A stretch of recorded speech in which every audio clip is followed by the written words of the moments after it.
Welcome back to another technical deep dive here in the debug zone.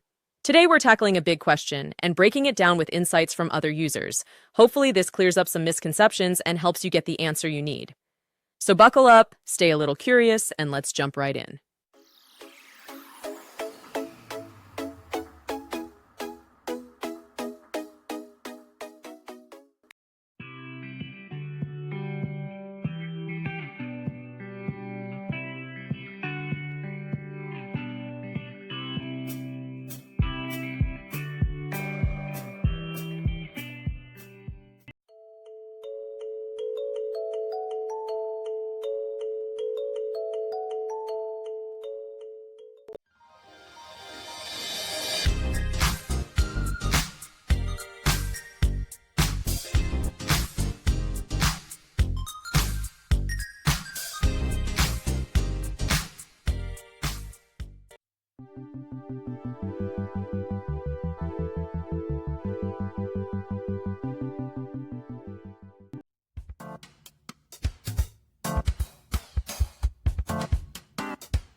And that's a wrap.